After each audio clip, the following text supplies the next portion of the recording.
military is taking chips from dishwashers and refrigerators to fix their military hardware because there are no semiconductors anymore. Russia's industry is in tatters.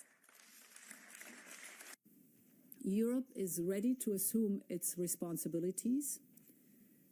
Rearm Europe could mobilize close to 800 billion euros of defense expenditures for a safe and resilient Europe.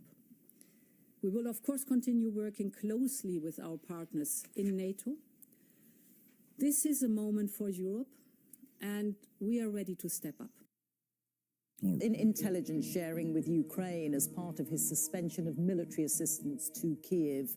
It's a move that could seriously affect Ukraine's ability to target Russian forces and to defend itself. Yeah, just so you understand, they don't fire any missiles without the help of the United States.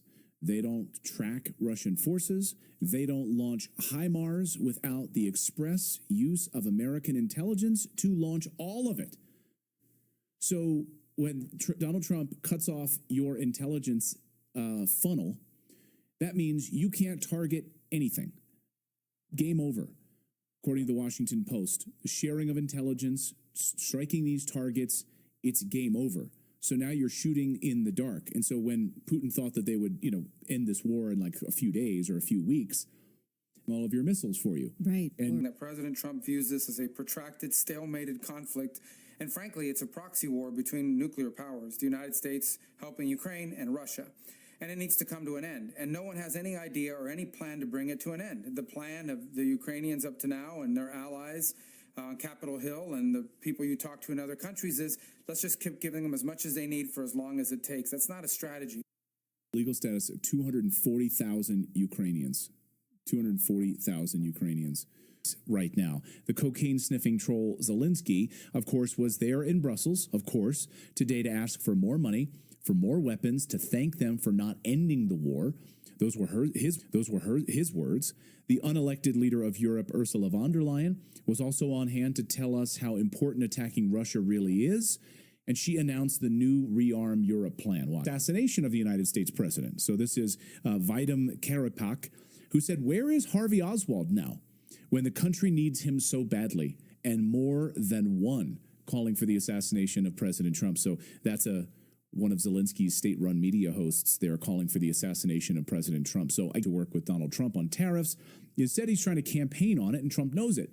Trump called this out yesterday on Truth Social. Justin Trudeau of Canada called me to ask what could be done about tariffs. I told him that many people have died from fentanyl that came through the borders of Canada and Mexico, and nothing has convinced me that it's stopped.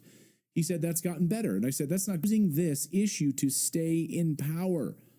Good luck, Justin, he said. Meanwhile, according to our next guest, there's a delegation from Alberta, Canada, going to D.C. right now, trying to ask Trump to make the province of Alberta the 51st state. And Chrystia Freeland is running to take over for Justin Trudeau in the Liberal Party. She wants to go to war, asking France to position nuclear weapons in Canada, aiming at the United States. Listen to this insanity. The U.S. is turning predator. And so what Canada needs to do is work closely with our democratic allies, our military allies. I've been foreign minister. I know how to do that. That's why I would start with our Nordic partners, specifically Denmark, which is also being threatened, and our European NATO allies. I would be sure that France and Britain were there, who possess nuclear weapons. And I would be working urgently with those partners to build a closer security relationship that guarantees our security in a time when the United States can be a... Мы должны выбрать для себя такой вариант мира, который бы нас устраивал и который бы обеспечивал на длительную историческую перспективу спокойствие для нашей страны. Да. Нам ничего чужого не нужно, но мы свое не отдадим. И нам нужен такой вариант, вот именно такой, который обеспечил бы стабильное развитие нашей страны в условиях мира и безопасности. Характером, конечно, вот здесь вот говорили про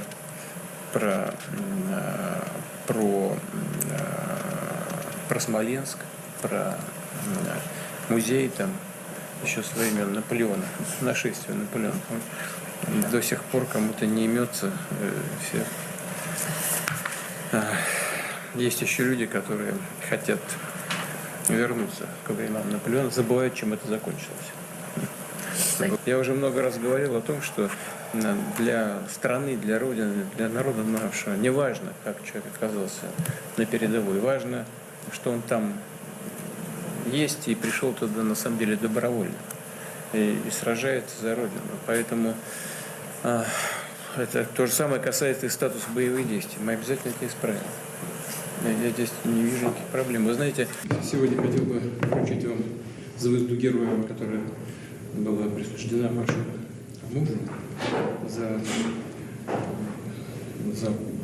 реально подвиг, который он совершил, защищая Отечество, Россию на Курском направлении. Он и его товарищи воспрепятствовали движению противника Курской атомной электростанции. Сергей Владимирович был профессиональным.